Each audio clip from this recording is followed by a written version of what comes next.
Hello friends, आज के कुछ इंपॉर्टेंट करंट अफेयर्स को डिस्कस करते हैं। रामनाथ कोविंद इनागुरेटेड माधवपुर मेला। हमारे जो प्रेसिडेंट रामनाथ कोविंद जी हैं, उन्होंने माधवपुर मेला का शुभारंभ किया है।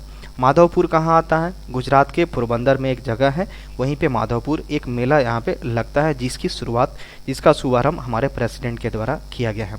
हमारा जो आज़ादी का जो अमृत महोत्सव हम लोग सेलिब्रेट कर रहे हैं, उसी का एक पार्ट है और एक सिंबल के तौर पे है। एक भारत श्रेष्ठ भारत का ये सिंबल इस मेला के जरिए हमको देखने को मिलता है। ये जो फेयर है किसके द्वारा ऑर्गेनाइज किया जा रहा है? हमारी जो कल्चरल मिनिस्ट्री है और किसके साथ एक साझेदारी करके वहाँ की जो गुजरात की गवर्नमेंट है, सिंस 2018 से यह मेला का ऑर्गेनाइज किया जाता है। जो हमारी कल्चरल मिनिस्ट्री है और वहाँ की जो गुजरात की गवर्नमेंट है, दोनों मिल करके 2018 से इस मेला की ऑर्गेनाइजेशन होते आ रहा है। The temple trust and Gyan gram panchayat organise a cultural fair annually in memory of marriage of lord Krishna and Rukmini जी।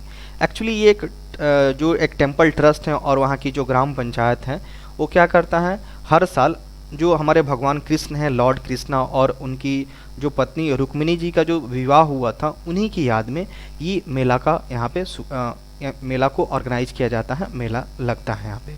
तो इम्पॉर्टेंट हमारे लिए यही है, ये जो माधवपुर मेला किसके द्वारा शुभारंभ किया गया है? रामनाथ कोविंद जी के द्वारा। माधवपुर ये जो जगह है कहाँ आता है? गुजरात के पोरबंदर में आता है।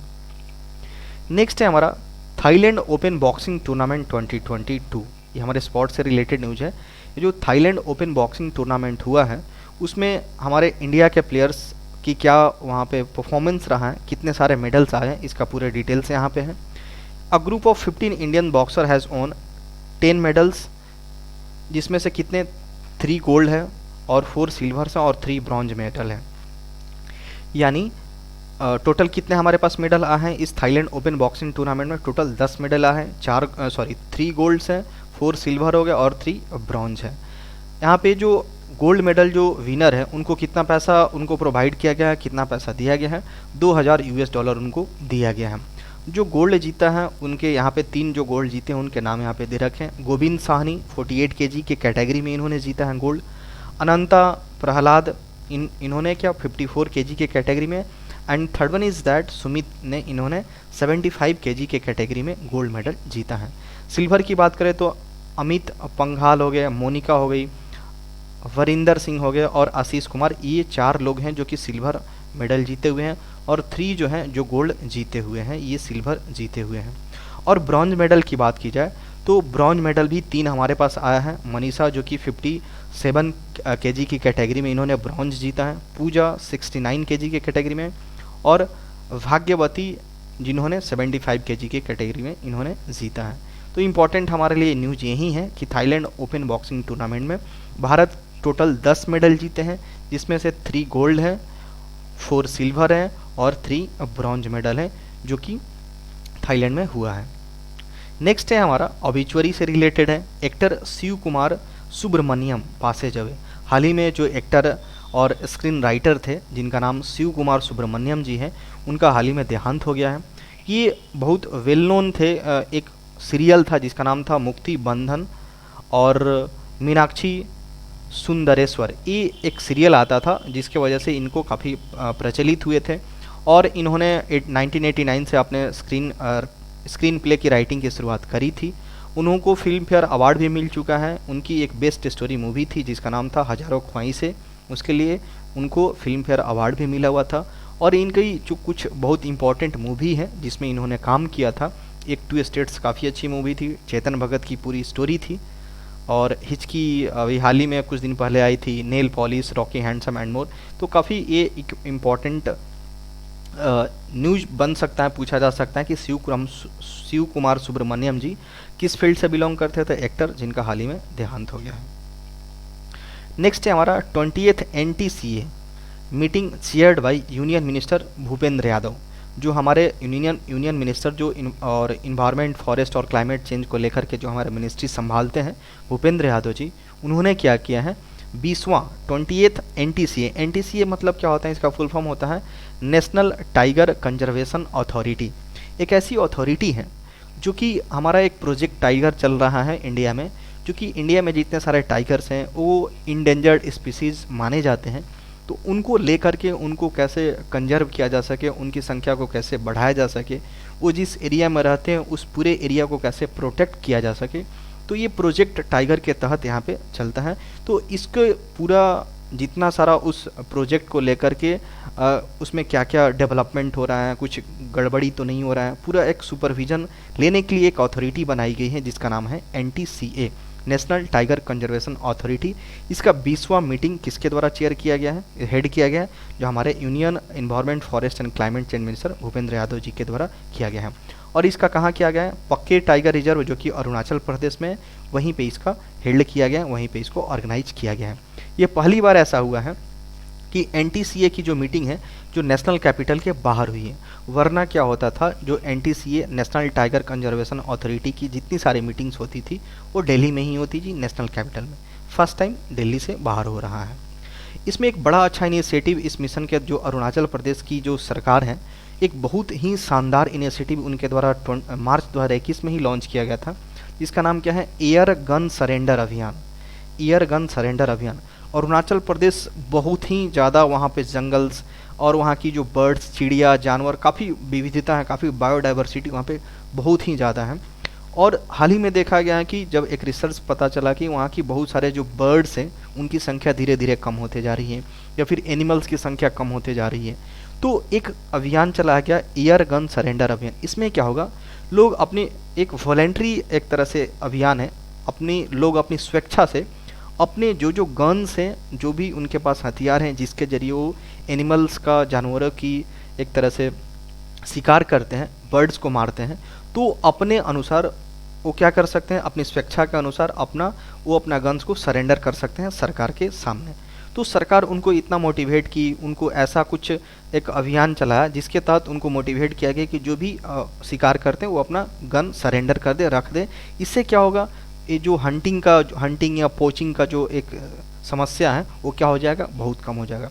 इसमें काफ़ी देखा भी गया, बहुत सारे लोग जो हंटिंग करते थे उन्होंने अपने गन को सरकार के खिलाफ सरेंडर कर दिया है। तो काफ़ी अच्छा इनिशिएटिव है जो कि अरुणाचल प्रदेश के द्वारा लिया गया था। ये NTCA has prepare the forest fire audit protocol for tiger reserve which was release by Bhupendra Yadav. यहाँ पे कुछ फॉरेस्ट फायर ऑडिट प्रोटोकॉल्स को लेकर के कुछ प्रिपेयर्ड किया गया था NTCA के द्वारा, जो कि रिलीज किसके द्वारा किया, भूपेंद्र यादव जी के द्वारा किया गया। तो हमारा याद रखना 20वां ये NTCA का मीटिंग था। फर्स्ट बार क्या हो रहा है, हमारे नेशनल कैपिटल के बाहर कहाँ हो रहा है, अरुणाचल प्रदेश में हो रहा है। नेक्स्ट है हमारा world Parkinson day 2022 observed on April 11। हर साल 11 अप्रैल को वर्ल्ड पार्किंसन डे सेलिब्रेट किया जाता है। एक ऐसी बीमारी है, इसमें क्या होता है, हमारे ब्रेन में एक लिक्विड सेक्रेट होता है जिसको हम लोग बोलते हैं डोपामिन। जब इसकी कमी होने लगती है तो हमारे बॉडी में जो भी न्यूरॉन्स हैं, एक खास करके नर्वस सिस्टम को अटैक करता है। हमारी जो न्यूरॉन्स का डिग्रेडेशन से एक तरह से बोल सकते हैं वो होने लगता है। इसका सबसे बड़ा सिम्टम क्या है कि जैसे हाथ पैर अपने आप कांपने लगते हैं, उसमें ट्रेम्बलिंग होने लगते हैं, और ख़ास करके तब जब आप रेस्ट में, आप सोए हुए हैं या फिर बैठे हुए हैं, उस केस में क्या होता है, हाथ आपका कांपने लगेगा। और अगर आप कुछ एक्टिविटी करने लगे, कुछ काम करने लगे, तो उसके रेस्पेक्ट में थोड़ा सा वो जो कंपन है वो कम हो जाता है। तो ज़्यादातर देखा जाता है कि जब आप रेस्ट में हैं, कुछ कर नहीं रहे हैं, चुपचाप बैठे हैं, उस केस में हाथ या पैर आपका कांपने लगता है, और एक साइड किसी को बड़ा अटैक करता है, या फिर बॉडी के लेफ्ट साइड या फिर राइट साइड को अटैक करता है। और कभी कभार ऐसा होता है कि एक और सिम्टम इसका है कि आप चलते चलते आदमी झुक करके चलना लगता है, आगे की तरफ झुक के, और कभी और सडनली उसका स्पीड बढ़ जाएगा, गिरने का नौबत आ जाता है। तो ये काफ़ी बहुत ही एक डेंजरस बीमारी है। इसी को अवेयरनेस क्रिएट करने के लिए, लोगों में जागरूकता फैलाने के लिए ये पार्किंसन डे सेलिब्रेट किया जाता है। इसको पार्किंसन डे इसलिए बोलते हैं क्योंकि फर्स्ट टाइम एक यहाँ पे एक डॉक्टर थे जिनका नाम जेम्स पार्किंसन था। उन्होंने ही पहली बार अपने एक फीचर्स में इस डिजीज़ के बारे में पूरा डिस्क्राइब किया था, इसलिए इस डिजीज़ का नाम क्या रख दिया गया है, पार्किंसन डिजीज़ ही बोला जाता है। तो इसका इस बार का थीम क्या है, इस बार का जो वर्ल्ड पार्किंसन डे का जो थीम क्या है, इंटीग्रेटेड हेल्थ केयर। इसका थीम क्या है, इंटीग्रेटेड हेल्थ केयर। याद रखना है कब मनाया जाता है, अप्रैल 11 को मनाया जाता है। नेक्स्ट है हमारा Vikas Siri Sampat 111 scheme launched by Karnataka Vikas Grameena bank के द्वारा ये स्कीम, जिसका क्या नाम है, विकास श्री संपद 111 स्कीम, इसके द्वारा लॉन्च किया गया है। वो जो कर्नाटका विकास ग्रामीण बैंक के जो चेयरमैन है, जिनका नाम क्या है, पी गोपी कृष्णा, उन्हीं के द्वारा इस स्कीम को लॉन्च किया गया है। A new deposit scheme of the bank named, इसका नाम ये रखा गया है। The tenure of this scheme is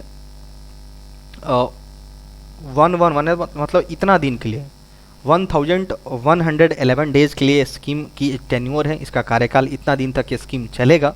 with an interest of 5.70% for general public, general public के लिए इसमें इंटरेस्ट 5.7% है। जो सीनियर सिटीजन है उनको 6.20 का इनमें इंटरेस्ट रेट प्रोवाइड कराया जाएगा। It also offer the highest rate of annualise return, इसमें एक एनुअल रिटर्न के तौर पे भी ऑफर करा जाएगा, जिसका रेट रखा गया है 6.03% फॉर जनरल पब्लिक और सीनियर सिटीजन्स के लिए 6.60% रखा गया है यहाँ पे। तो under the scheme account holder can deposit 10,000 to 2 crore. इस स्कीम के जरिए जो अकाउंट होल्डर हैं वो कितना डिपॉजिट कर सकते हैं, उनका रेंज क्या दे रखा है, 10,000 से लेकर के 2 करोड़ रुपये तक वो इसमें डिपॉजिट कर सकते हैं। इंपॉर्टेंट हमारे लिए ये बनेगा, कर्नाटका विकास ग्रामीण बैंक के द्वारा हाल ही में कौन सा स्कीम लॉन्च किया गया है, विकास श्री संपत 111 स्कीम को लॉन्च किया गया है। नेक्स्ट है हमारा Shaheen 3 ballistic missile flight tested successfully. Shaheen 3 एक बैलिस्टिक मिसाइल है जो कि सरफेस टू सरफेस एक बैलिस्टिक मिसाइल है, जो कि पाकिस्तान के द्वारा इसको सक्सेसफुली लॉन्च किया गया है, उसको टेस्ट फायर किया गया है। इसका रेंज क्या है, 2750, लगभग 3000 के करीब इसका रेंज होगा शाहीन 3 का। और ये सॉलिड फ्यूल्ड मिसाइल है जो कि equipped with post separation altitude correction, एक बोल सकते हैं कि इस टेक्नोलॉजी है जो कि इसमें यहाँ पे यूज करा गया है, post separation altitude correction system है, सॉरी। तो इसके जरिए इसमें इक्विप्ड है, इससे ये लैस है सॉलिड फ्यूल्ड मिसाइल के तहत। पहली बार इस मिसाइल को कब लॉन्च किया गया था, the missile was first tested कब किया गया था, मार्च 2015 में किया गया था। तो हमारा ये नाम याद रखना है, शाहीन 3 बैलिस्टिक मिसाइल किस कंट्री के द्वारा लॉन्च किया गया है, पाकिस्तान के द्वारा लॉन्च किया गया है। नेक्स्ट है हमारा Indian coast guard commissions advanced light helicopter, जिसका नाम क्या है, MK3 स्क्वाड्रन। जो इंडियन कोस्ट गार्ड है उसने क्या किया है, एक हेलीकॉप्टर काफ़ी light weight advance light helicopter है जिसका नाम MK3 है, उसको कमीशन किया गया है, उसको लागू कर दिया गया, उसको वहाँ पे यूज में लिया गया है। The Indian coast guard has commission the latest advance light helicopter, जिसको ALH बोलते हैं, एडवांस लाइट हेलीकॉप्टर, जिसका नाम क्या है, ध्रुव MK3 स्क्वाड्रन, जो कि भुवनेश्वर में इसका क्या किया गया, इसको कमीशन किया गया है, भुवनेश्वर के उड़ीसा के भुवनेश्वर में इसको कमीशन किया गया है। यहाँ पे जब ये कमीशन किया जा रहा था तो जो हमारे कोस्ट गार्ड के चीफ जो है, जिनका नाम क्या है, वीरेंद्र सिंह पठानिया, जो कि वहाँ पे प्रेजेंट थे। इससे क्या होगा, it will enhance maritime security capabilities of force along with West Bengal and Orissa coast and beyond. इससे क्या होगा, जो हमारी मरीन मैरीटाइम सिक्योरिटी है उसकी कैपेबिलिटीज़ बढ़ेगी, किसके साथ, जो हमारे वेस्ट बंगाल और उड़ीसा का जो कोस्ट जो एक तरह से बाउंड्री शेयर करता है, उसमें क्या होगा, इस मैरीटाइम सिक्योरिटी की कैपेबिलिटीज़ बहुत ज़्यादा बढ़ जाएगी। ये किसके द्वारा मैन्युफैक्चर किया गया है, जो MK3 जिसका नाम है लाइट हेलीकॉप्टर MK3 किसके द्वारा बनाया गया है, तो हिंदुस्तान एरोनॉटिक्स लिमिटेड, जिसको HAL बोलते हैं, उसके द्वारा बनाया गया है। मेक इन इंडिया इनिशिएटिव के तहत इसको बनाया गया है। नेक्स्ट है हमारा विशेष ह्यूरेम, नाम क्या है, Vishesh Huirem becomes first transgender to win best actor award. ये मणिपुर से बिलोंग करती हैं, जिनका नाम क्या है, विशेष ह्यूरेम। यही एक ट्रांसजेंडर है जो कि इनको पहली एक ऐसी ट्रांसजेंडर है जिनको बेस्ट एक्टर का अवार्ड मिला हुआ है।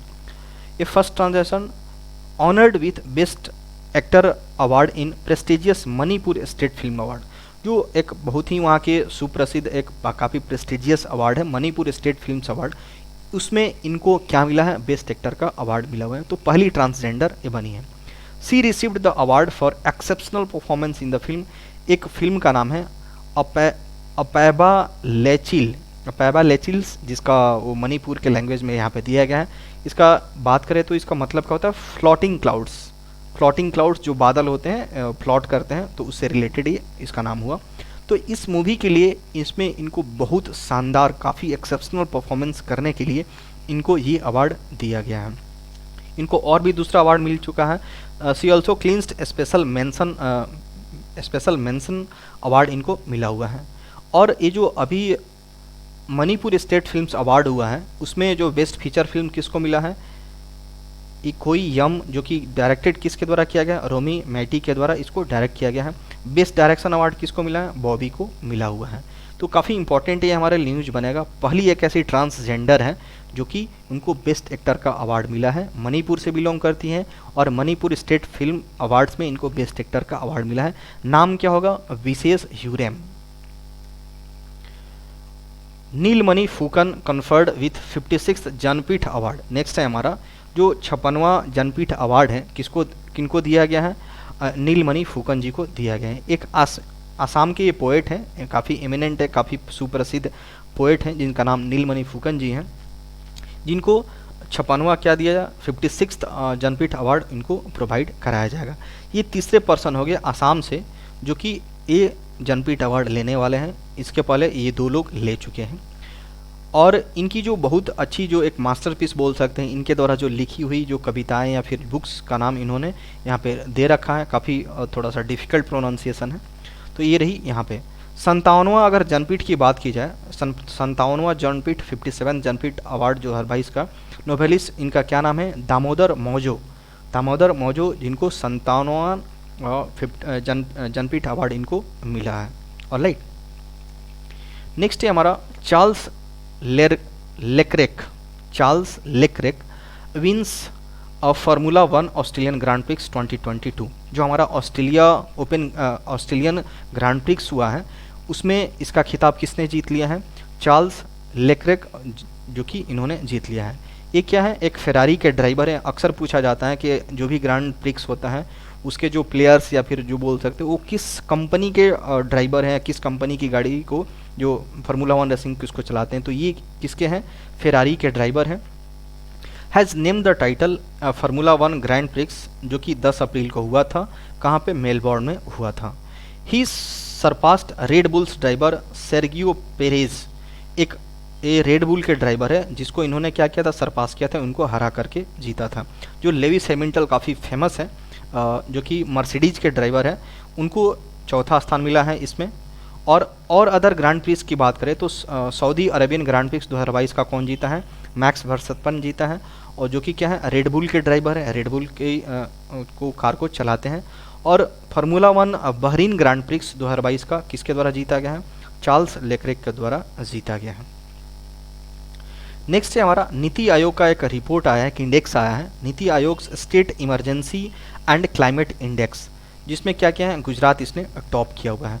तो एक जो state energy and climate index है, राउंड 1 हुआ है, जिसमें जो भी स्टेट का परफॉर्मेंस है 6 पैरामीटर्स को इसमें ध्यान रखा गया है। जैसे डिस्कॉम क्या होता है, हमारे घर में जो भी इलेक्ट्रिसिटी जो भी कंपनी प्रोवाइड, या तो प्राइवेट हो सकती है या फिर सरकारी हो सकती है, तो उनके द्वारा जो प्रोवाइड कराया जाता है, लेमैन लैंग्वेज में हम समझते हैं, उसी को हम लोग डिस्कॉम बोलते हैं। तो उनका उस स्टेट में क्या परफॉर्मेंस है,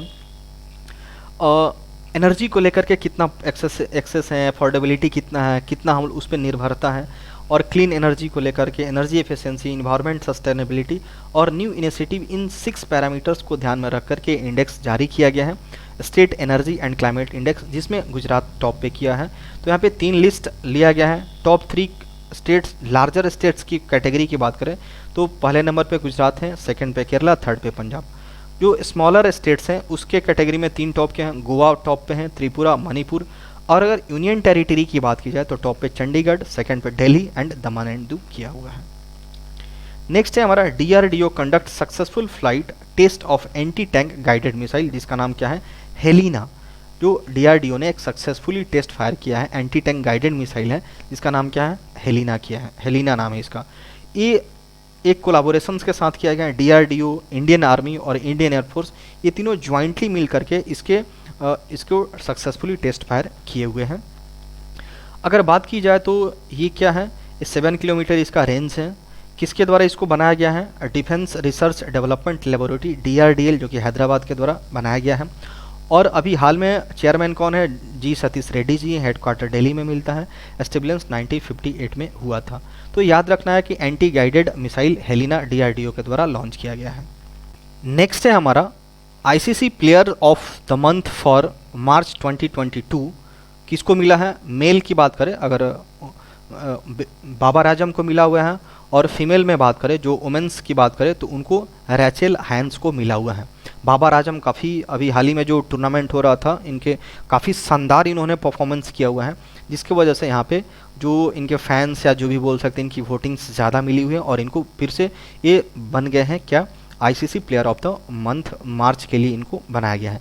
ये पाकिस्तान क्रिकेट टीम के स्कीपर हैं, स्कीपर बोले तो कैप्टन हैं वहाँ के। और यहाँ की जो ऑस्ट्रेलिया की जो है रैचल हाइन्स वो ऑस्ट्रेलिया की हैं, जिनको women's player of the month मिला हुआ है, और आईसीसी मेंस इनको बाबर आजम को मिला हुआ है। तो इम्पॉर्टेंट है हमारे लिए, बस याद रखना है। मार्च 2022 का मेन के लिए किसको है मिला हुआ है ICC player, Babar Azam. Women के लिए किसको मिला है, रैचल हाइन्स जो कि ऑस्ट्रेलिया की है। नेक्स्ट है हमारा नेशनल सेफ मदरहुड डे 2022। ये जो नेशनल सेफ मदरहुड डे कब मनाया जाता है, अप्रैल 11 को, 11 अप्रैल को ये मनाया जाता है। किस चीज़ को अवेयरनेस फैलाने के लिए, जो कि जागरूकता फैल सके। Adequate access to care for women during pregnancy, child birth and post natal services. कोई भी अगर महिला प्रेगनेंसी के टाइम उनको कितना केयर करने की ज़रूरत है, उनको कितना इस केयर को लेकर के उनको कितना एक्सेस है, चाइल्ड बर्थ के टाइम उनका क्या कितना केयर किया जा सकता है, और पोस्ट नेटल डेट मीन्स बच्चा जन्म लेने के बाद भी उनका किस तरह का केयर किया जाना चाहिए। इन सारी चीज़ों को लेकर के यहाँ पे एक अवेयरनेस क्रिएट करने के लिए डे सेलिब्रेट किया जाता है। ये वाइट रिबन अलायंस इंडिया का एक इनिशिएटिव है जो कि इसी के द्वारा सेलिब्रेट किया जाता है। तो यही प्रेगनेंसी, चाइल्ड बर्थ और पोस्ट नेटल सर्विस का ध्यान देने के लिए यहाँ पे किया जाता है। इसको एक जो हमारी जो मोहनदास करमचंद गांधी जो हमारे फादर ऑफ नेशन है, उनकी जो पत्नी थी कस्तूरबा गांधी, उनकी बर्थ एनिवर्सरी के तौर पे भी इस डे को सेलिब्रेट किया जाता है, इस दिन को। That's all for today.